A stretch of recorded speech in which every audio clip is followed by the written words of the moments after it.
Hi there guys, and welcome to episode 4 of the SDR DiscoCall podcast. Today's guest is Corey Lindsay. He is a BDR from G2 Crowd. He's been in the role for about a year, and we're going to be learning about his rollercoaster journey from finance into sales, when he got flown out to the US for his onboarding experience and how he best learns, the importance of the human connection, and how to get feedback from your prospects and also provide value. So how does the SDR DiscoCall podcast work? Well, it's actually a discovery call, hence the name. And every Tuesday at 8 a.m, we're going to have a brand new SDR for 30 minutes and an agenda of introductions, their SDR story, and 3 key takeaways that they've learned to share with other SDRs. So with that in mind, let's begin. So guys, I want to introduce our next guest. This is Corey Lindsay from G2 Crowd. Me and Corey were introduced via a mutual friend from Ty. So Ty, thanks if you're listening in. We were having a dinner and she said, Neil, I've got this great BDR that I think you should definitely connect with. He's got a cool story. And that came about to a meeting during lockdown. And I was completely blown away by Corey's story because it reminded me of some parts of my own. But Corey, how are you doing? And welcome to the SDR DiscoCall podcast. Thanks for the introduction. Yeah, I'm doing great, thanks. Nice Monday morning, getting the week nice and started. And it's a busy one already, despite lockdown. Love it. So Corey, if you could please let the listeners know, who are you, kind of what are you doing and where do you work?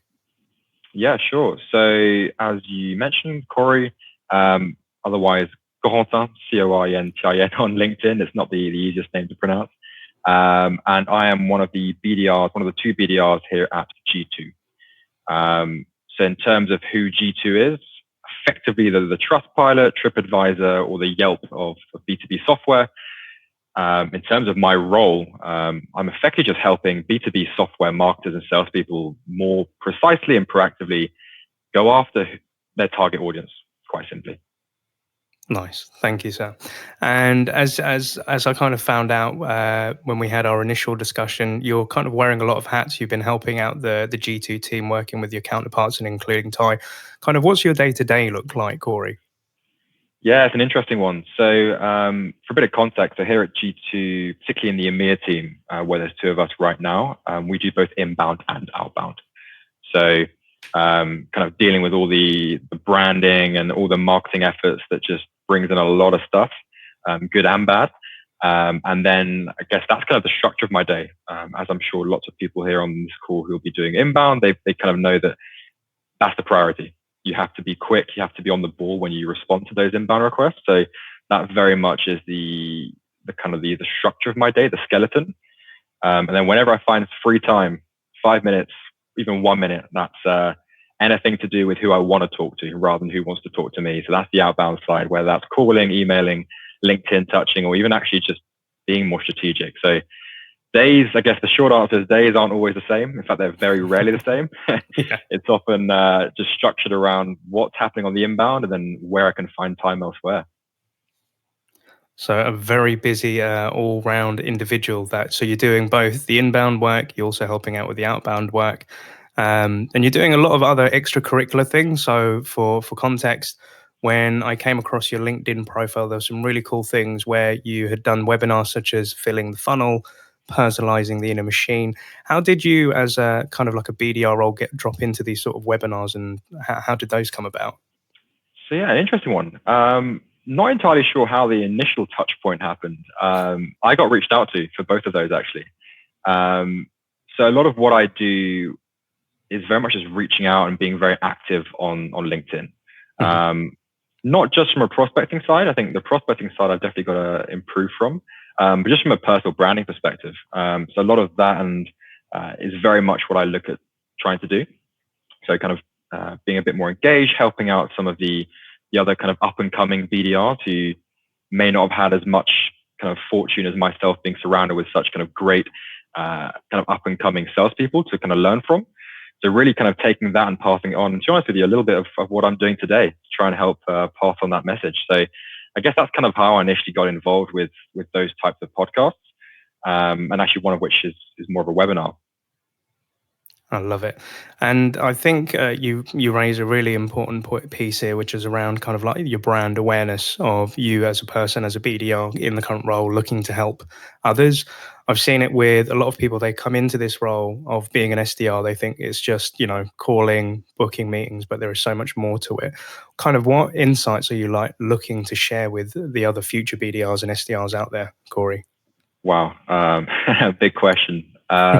I think kind of what you touched upon there, one of the things that frustrates me the most within the SDR world um, is the idea of just numbers and activity and it's kind of a numbers game, which yes, I agree to an extent, but I think one of the ways that I view the SDR role is very much as a sniper as opposed to kind of a machine gun type person. Like, yes, it's always going to be a numbers game. Yes, if you only reach out to 5 people in a week, don't expect 10 meetings. But if you're reaching out to 100 people, then you might be able to expect more. But it's very much, if I was to kind of give one piece of advice to any BDR who's just starting, it's just learn who you're trying to talk to, whether that's structured by your company already or whether you're in, I guess, the difficult but exciting position of being in a really new company whereby there's no structure of this. Find out, talk to your customers. As a BDR, that's one thing which I think BDRs don't do enough of. It's really talking to the customers and being on the flip side of the sales process as well. But for you, like in G2 crowd, like who are the type of the personas you're reaching out to, and how did you learn about their world? Yeah, so this is an interesting one. The list is pretty large. So initially, it's a marketing persona focused on the branding of basically how does their company look, quite simply, to obviously to their prospective buyers, to their hopefully future customers.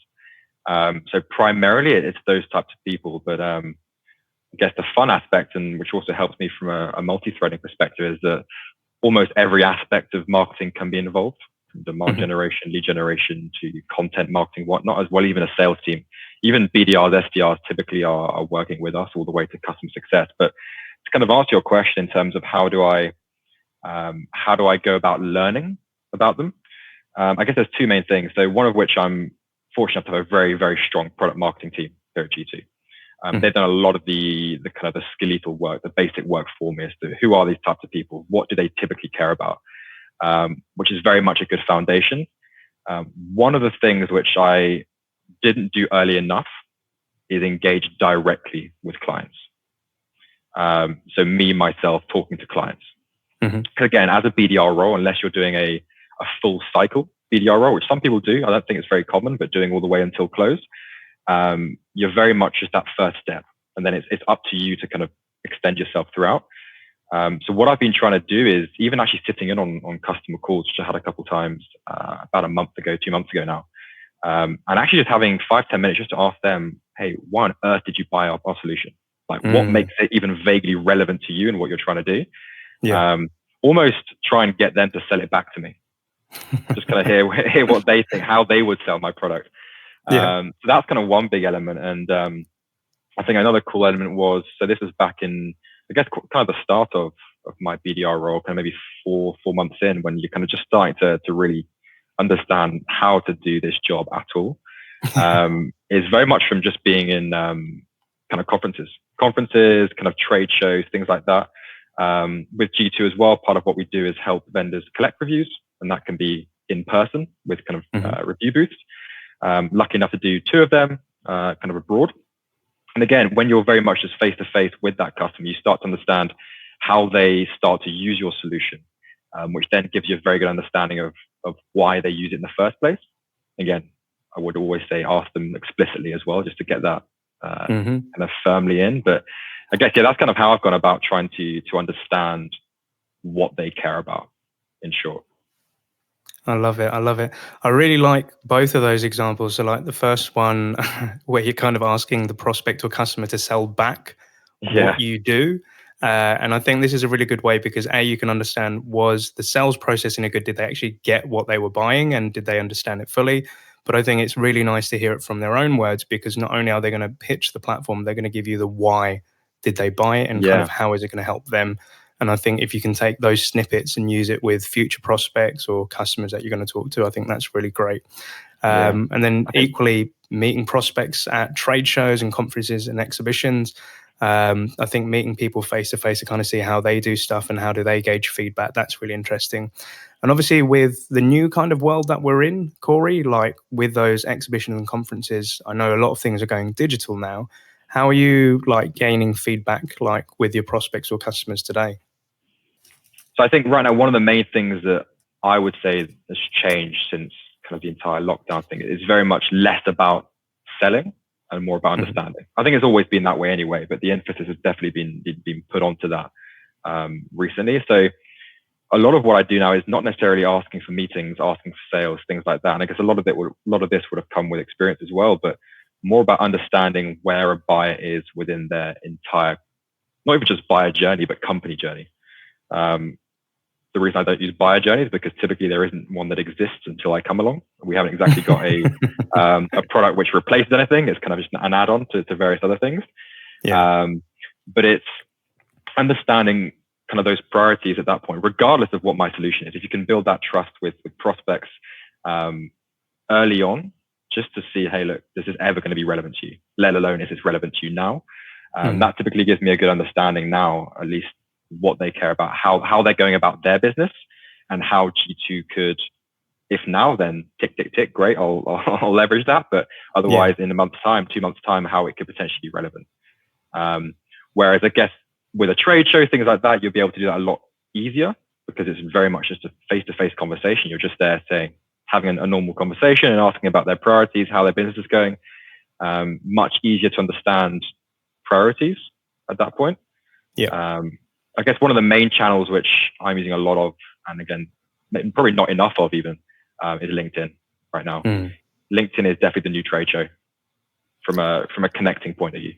Don't know what you think, Neil. Dude, I 100% agree with you. If it wasn't for LinkedIn, we wouldn't be having this conversation today. Yeah, for sure. I think like when I used to use LinkedIn way back when I first started as a tele-sales rep, I remember after every call that I had, a cold call, I would go straight onto LinkedIn and connect with that person. Now, my connection message was quite under par back then. It was just a case of, hey, we spoke, I'd love to connect. I didn't even give any sort of context as to why. But the more the years progressed and kind of when I got into Showpad, the way that I went into it was, Corey, lovely to speak today. I'd love to share more insights and techniques from within sales enablement via my network, because I'd always connect with lots of people. And then I think over time, you're able to then connect dot to dots, introduce people to each other, help them out. And I really love that thing where you say you're looking to learn about kind of what's going on in their world. What are they trying to achieve? Even if it's not looking to buy a solution, you just kind of want to understand their world better. And then if you think, okay, this could be a fit, great, I can put you into the sales cycle. If not, I can then still share best practices and updates through my network. And I see that you're highly engaged on LinkedIn and you really did stand out. So I think well done and valiant effort. I think, yeah, I agree with you. Do more. We can never be doing too much. But that kind of also, I wanted to like where you said like with your journey of kind of like getting into this BDR role, being somebody quite active on social selling and on LinkedIn, like what was life like before sales for you, Corey? Like what was your journey before jumping into sales? Yeah, I think everyone I've spoken to in sales never really, well, at least the vast majority, never thought they'd end up in sales. And it's definitely no different from me. So for background, I kind of did a degree called human biosciences. Although it's quite unique, it very much is what it says on the tin. It's human biology. And only that because of my enjoyment of biology, enjoyment of sport, and had never really thought too much about career side in terms of going into a human biology specific career. So again, I was going through the classic kind of university stage of understanding what do I maybe want to go into. First place to go to is kind of family, see what they're doing, understand their world. And for me, that was finance. So end up going through a variety of work experiences, different financial companies. And although at the time I thought I loved it and I thought, you know what, this is the place to be, very quickly realized that what I enjoyed was the people and how they went about their jobs as opposed to the actual job itself. took me a bit of time, to about a year of work experience, to understand that finance, at least in my eyes, is quite draining and dull. So I'm glad I kind of steered slightly away from that. But I mean, one of the main things was one of my work experiences when I came across one of the retail sales team for this finance company. They were the ones who I guess initially inspired me to what a sales role can be, as opposed to the negative connotation I think everyone knows of. About just being pushy and just there to make our next commission check. And never. Exactly. It's something which has always been around. I always considered salespeople like that before I became one. So I'm very much guilty in that boat. But yeah, that's kind of how I initially got into sales as an option. And then, although I was always at this point going to go for a bit of a year out and just take things a bit slower after university, got caught up with recruiters, as a lot of people do as well. So the specific company I actually engaged with was one of the few, in fact, because they had a bit of a personal approach, as opposed to pitching me straight away what their job is they're trying to offer me. They never actually offered me a job until about 2 weeks later, which I thought was quite interesting. So that's how I eventually got into kind of the sales world as such, kind of my door in. And then again, G2 is the first kind of chapter of this story, which I'm looking forward to. And again, just 1 year in, about 13 months in, but very exciting story so far. Love it, mate. Absolutely love it. And kind of that element of working in finance and realizing it wasn't kind of where you wanted to go, and you got an insight into kind of the potential of sales. You said an interesting piece here is that you really like the human connection and the human element of it as well. Would you mind expanding on that a bit? Like, what does that mean to you, the human connection? Yeah. So kind of taking that a step back into when I was considering kind of career options back in, again, university time, as everyone begins to wonder, begins to realize university doesn't last forever. It was always going to be initially consultancy is kind of where I could see myself going into, again, at a very broad level. And the main reason for that was having a measurable and tangible impact on a business. I could always see myself a little bit more into the B2B space and the B2C space from a kind of an impact perspective. So there's all that consultancy element, which again is very people focused, very much helping people, talking to people, understanding their world, their problems, and then helping their business. What I quickly understood, even before getting my first sales role, was that sales and consultancy are basically the same thing. At least they should be if you're a good salesperson. Despite the kind of the vast difference in kind of social connotation of one being great and one of being awful, quite frankly. So that aspect kind of is what got me into kind of the sales role as a whole, kind of that people person. I guess to answer your question, what is that people focused element to me? It's more just the enjoyment of and the satisfaction of being able to say that, hey, look, I actually helped this person. Just personally. I mean, I'm not necessarily looking for gratification as someone to kind of throw kind of confetti over me and say, hey, look, this guy's amazing. Having that kind of that understanding that you can take, I mean, in this kind of context, a prospect from point A to point B with a really measurable impact. And that is generally due to initial conversation, which I may have got told to kind of bugger off at the start. And eventually they came back and said, oh, actually, let's have a chat. And now, would you know, 5 months later, they're a customer and they're having great success. That for me is very rewarding. Hopefully that makes sense. I can 100% relate to that because I think when we initially spoke earlier this year, I went through a very similar journey to yourself where I used to work in a finance team and then that got quite boring for me. So I wanted to jump into sales. And yeah, I loved helping people, making a difference, to your point, making an impact. And I think over the years, as I've realized, it's not just selling a solution, not just making a paycheck, actually making a difference to somebody who's in a role within their businesses, making a positive impact and change. And I can 100% agree with speaking to that prospect where they say, no, not interested, slam the phone down. And then maybe a few years later or even a couple of months later, actually, do you know what, Corey, this might be able to help us. Do you have 15 minutes later this week just for a quick chat? And that's rewarding in itself, where you're not forcing people into something, but you're trying to give a guided selling approach as to this could help you out. And we do have a solution, but it's when it's right for you. I think 100%, mate. I think one of the greatest points to add to that quickly is when they, and this might be relevant for a lot of the new BDRs SDRs who'll be listening to this.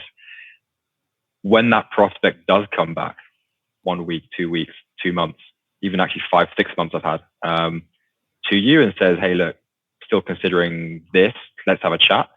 I feel like it gives us as sales people a lot more leverage. Actually almost tell them no and kind of throw their reasons back at them and said, hey, look, no, you said that it was the wrong time because you didn't have the right people in place, you had no bandwidth, you had kind of list it. And that gives, again, almost a chance for them to sell it back to you and say, hey, look, no, we do need a conversation because that's changed because of X, Y, Z. From my experience, that's then literally all your notes done for the account executive. They've basically listed out all their kind of new pain points, what's changed, why they need a conversation now, and then you can take that and almost do the qualification through email at that point. 100% agree, mate. I think in the early days, when you have that prospect who comes back and you're like, yeah, I told you so. I knew you'd be coming back at some point. It's that element of trying to keep humble about it and just saying, you never get too smug. No, exactly. And I think to your point, you pointed out something very interesting, and it's a question I used to ask prospects of like, look, more than happy to help. We can definitely have a chat. Just curious to know what's changed. And they can then come to you and say, well, we did try it with this vendor, or we tried to build it internally. It didn't really work out. Now this is what we're looking for. And we now actually have real requirements. We actually have real use cases.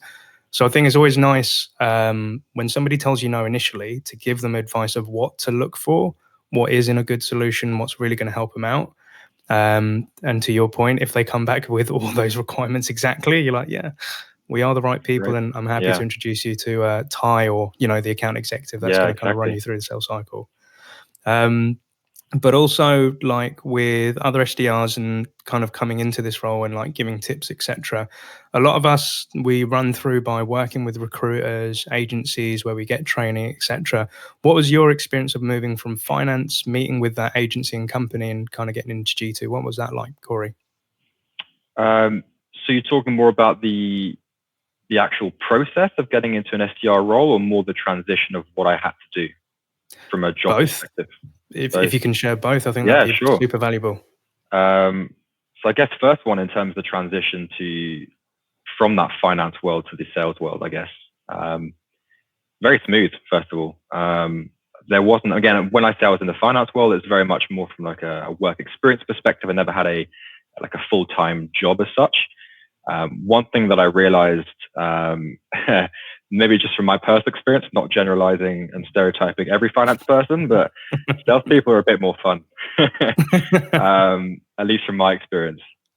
Whereas the corporate world is obviously very regulated, and again, part of that would be definitely the finance world as well. A lot of it is just so structured. It's very, if you don't do this, you can't do this, and you've got to go to your manager to get a sign off on changing the colored pen, something ridiculous like that. And that entire world at the time was the only kind of work world I knew of.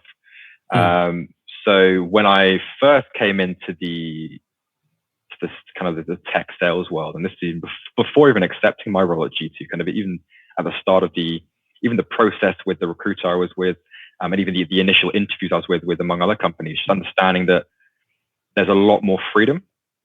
I think a lot of this will be not just with the sales role in itself, but just the startup element of the companies with which I was interviewing and I'm now working with.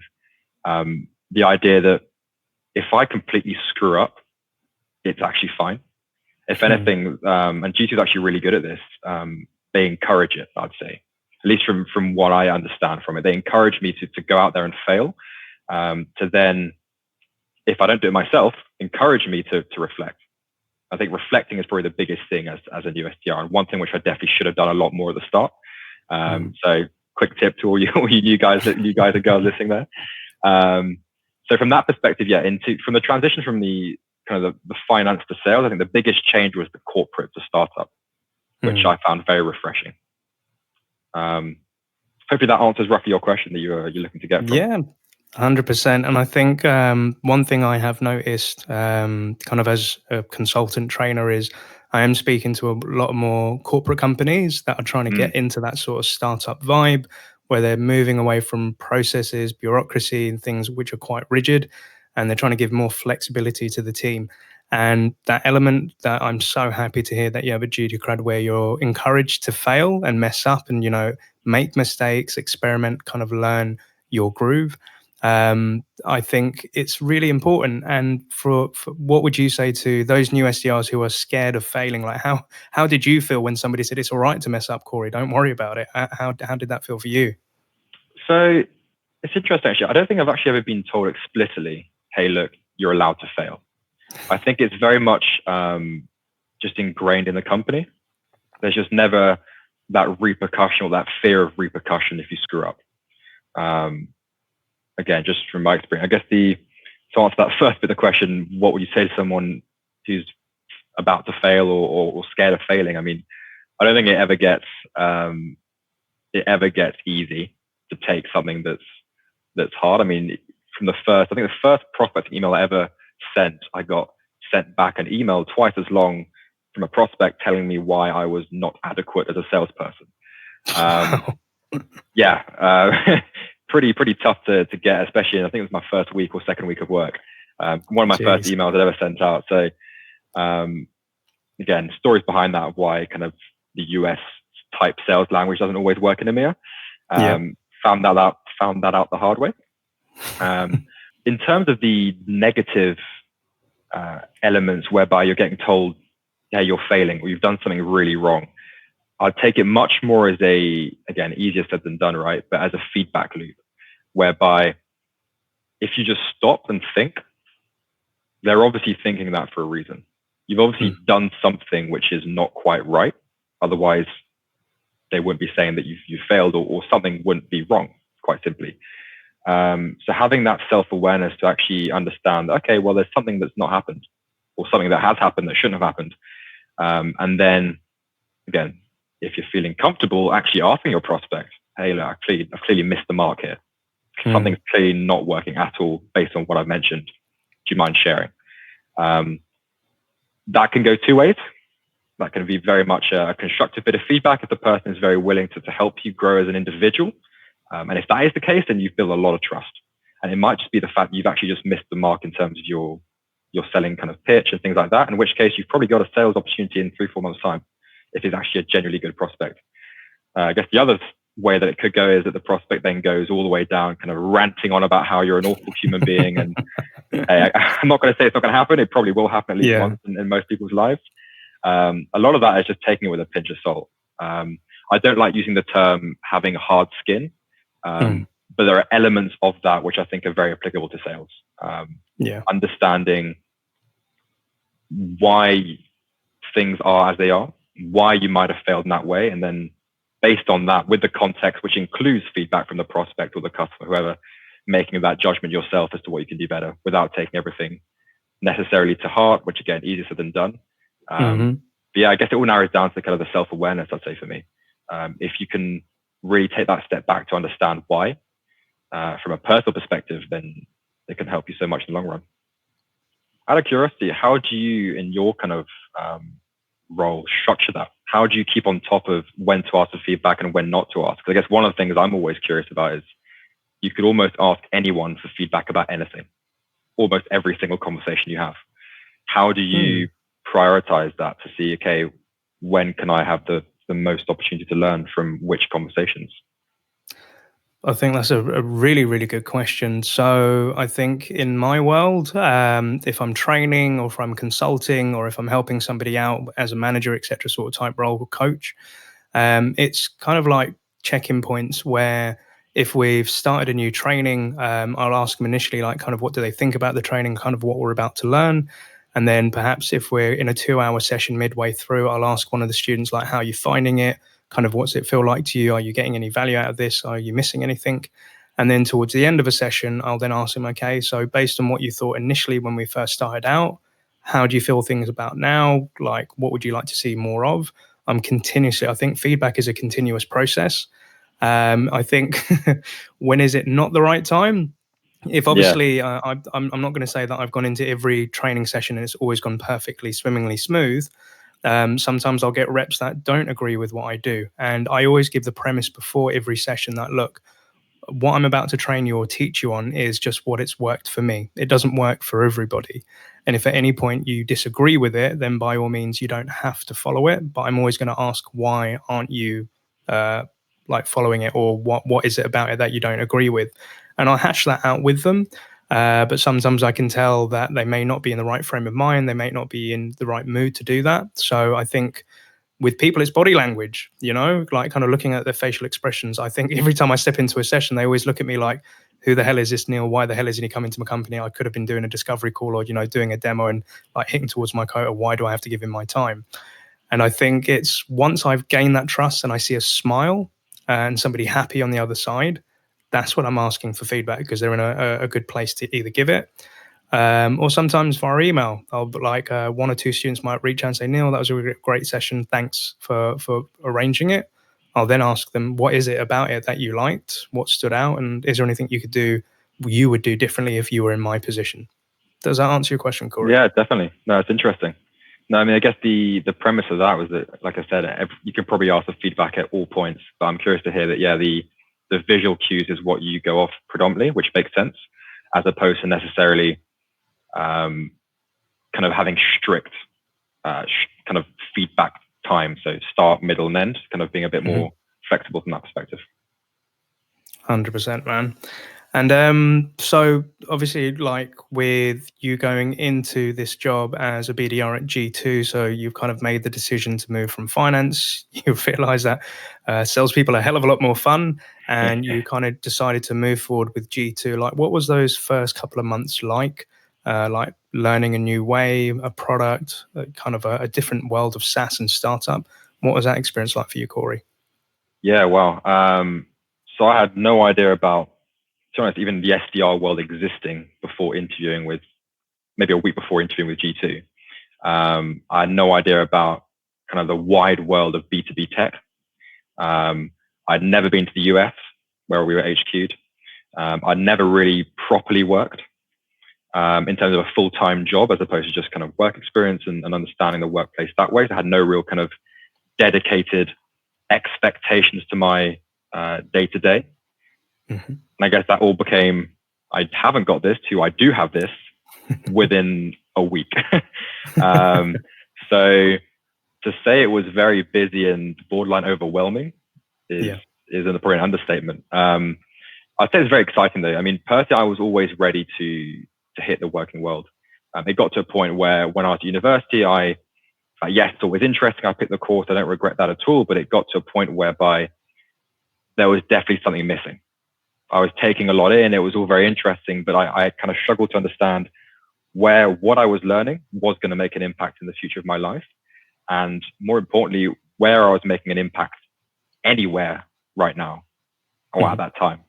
So at that point in university, I was definitely ready to move into the working world. So I guess a lot of what happened when I started G2 was just hella exciting. Not going to lie. I was really buzzed about kind of having a job and actually go to the US, like I mentioned, where we kind of, I had a kind of a 2-week onboarding period.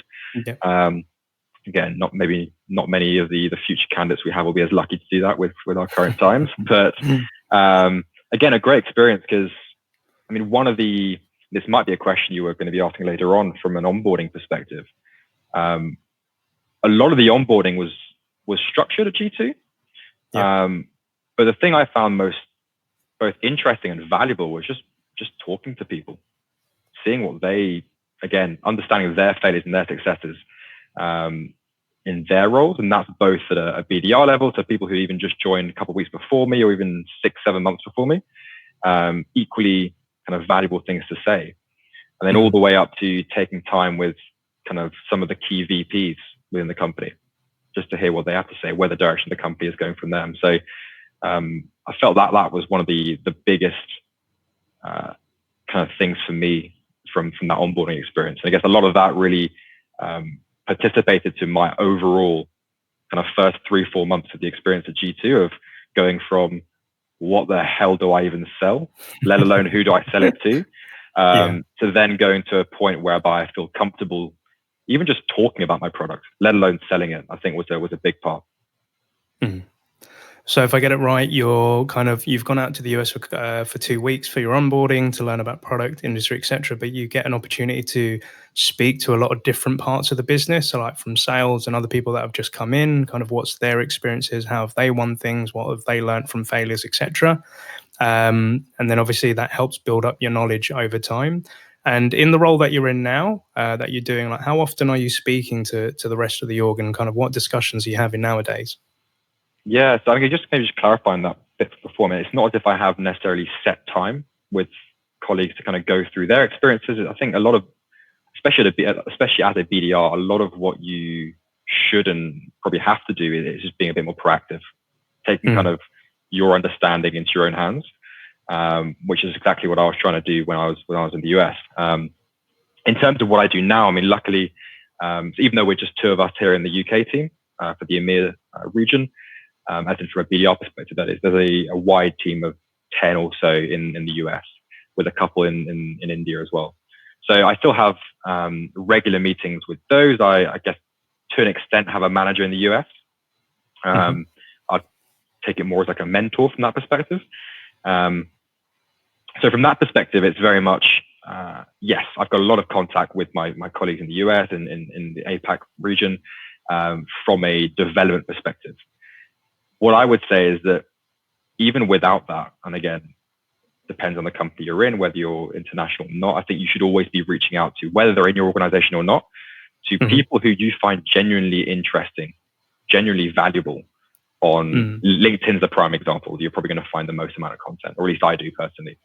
And even just reaching out to those people, whether you've spoken to them before or not. I mean, one thing which I found very surprising is that people are a lot more generous than you might think.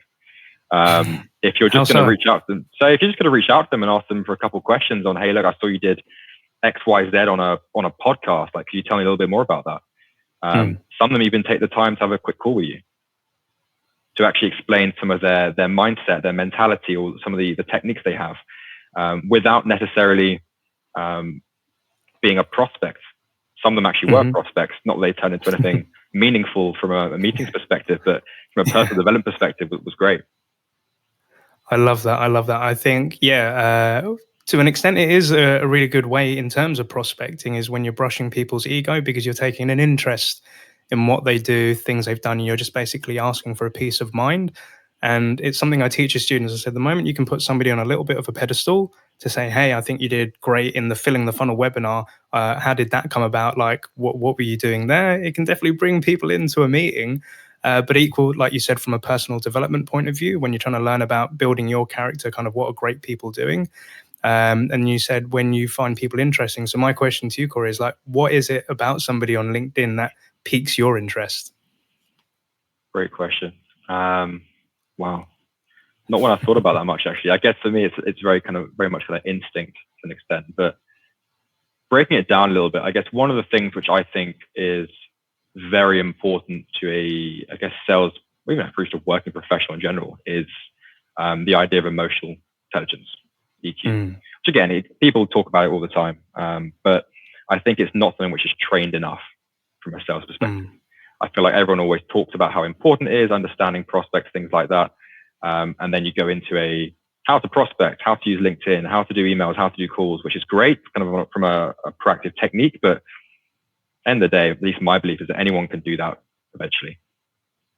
Whereas the emotional side and the emotional understanding is not something which you can just get done quickly. Yeah. So roundabout way of answering your question, a lot of what I do when I kind of see something interesting on LinkedIn, it's very much from a perspective. So seeing someone with a very unique perspective I've not seen before, or with a way of going about things. I mean, to be honest, whether it's sales or not, whether it's B2B technology or not, more from the not it is, because again, that's just the type of people that I follow on LinkedIn. But it's very much from a mindset perspective that kind of brings around that curiosity for me, and then brings so much so that I can reach out to them and request potentially time, but just a bit more understanding from their mind, I guess, why they make those decisions and why they understand. Definitely. I think by showing your character, especially on your LinkedIn, because for a lot of us as SDRs, this is how we're reaching out to our prospects. We have to be interesting as well. So rather than just say we do an SDR job at this company, this is what our company does, but kind of like, what do you do in that space? Why are you passionate about that space? What have you done to help other people outside of your space? And again, dude, when I came across your LinkedIn profile, I was like, wow, this dude really stands out. Appreciate it. I really want to get to speak to him. So I think for the listeners out there, like with your LinkedIn, if you want people to connect with you and accept those requests, definitely think about it, and highly recommend having a look at Corey Lindsay's profile LinkedIn to see how he's kind of got it all laid out. I think there's a lot of lessons to be learned there. So obviously, Corey, we've had a really good discussion. I would like to ask for the listeners out there if there were 3 pieces or takeaways of information or tips that you'd love to give for anybody who's either just come into the role, they're still in their first year. What would those 3 pieces of advice you'd love to give? Wow. So I think there's definitely one which is the biggest, and I'll save that till last actually. I'd say one which I definitely didn't do enough as an early stage rep is listen back to calls. So if you've got software like Gong, Chorus, Refract, kind of sales intelligence softwares like that, then that's great. It's all pre-recorded for you. Otherwise, there's always the option you can record it yourself and ask colleagues to record it for them and actually listen back to technique. I did a little bit at the start because I was kind of just told that I should, and it was a good idea, and without really understanding why. And definitely recently, the more you listen back, the more you understand, even from yourself, why something goes terribly wrong, or terribly right for that matter. I think that's definitely a big thing, kind of listening back to calls, and definitely at the start of your SDR career, because that's where you're going to have the most mistakes, the most things that screw up, and therefore the most things you can learn from. Secondly, and I guess I touched upon it about 5 minutes ago, from the emotional intelligence perspective, focus more on understanding the prospect as opposed to understanding your product. So to kind of reiterate, to kind of reword that slightly, instead of focusing so much on what can my product do for my prospects, what benefits can they see? They can see 200% ROI over the course of a 10-year contract or whatnot. I would have loved to spend more time understanding why a prospect might even want to engage me in the first place. Not necessarily from a kind of internal perspective, but even just from a personal perspective, just by talking to prospects, talking to customers, especially at the start. And I think you mentioned it quite well at the start of this call as well. If you go in with that idea of, hey, look, how do I sell to people like you, and be quite transparent and quite honest about it, they could almost turn into opportunities themselves without you probably particularly wanting them to at that point. So that's, I think, the second one. And biggest one. Go for it. I'm waiting. I'm eagerly waiting, mate. Again, I think the biggest one is kind of linked to that. Is just be genuinely curious. If I want to say it in 2 words, and I think a lot of this then helps your personal life as well. I mean, be curious, help kind of your prospects basically understand what they're going through. Because more often than not, especially from my experience, they haven't got a clue what problems they have until you can help them work through them. And I guess part of that is kind of the job as a BDR, right? It's going through that process of helping them understand the problems and then creating the problems. And then once they've got problems, then you've got the solution. Part of the job. But if you can genuinely kind of be curious and understand why, and that's in all parts of the job, both that and self-improvement as well, from just generally trying to get better. And that, I think, is by far the biggest thing, the biggest kind of differentiator any BDR can have, at least in my eyes. I think those are 3 solid silver bullets of advice, Corey, and I really appreciate you sharing that with the listeners. And as we kind of come to the end of this podcast, I just wanted to know, for the listeners out there, if they wanted to reach out to you to connect, to either chat or to get some advice, what's the best way to get in touch with yourself, Corey? Easiest way is probably LinkedIn. I'm always on there. Literally where I live. So Corey Lindsay, I think will pop up, and otherwise Corentin Lindsay, with my full name. Perfect. I'll make sure I get those in the show notes. And is there any special things that you're up to, like on social, like any webinars or anything that's upcoming that the guys might be finding useful to jump into? At the moment, not excessive amounts. There's been a lot of webinars over the course of lockdown. I think almost an overdose from all aspects of marketing and sales. I feel like at the moment there's been a bit of a quieter period.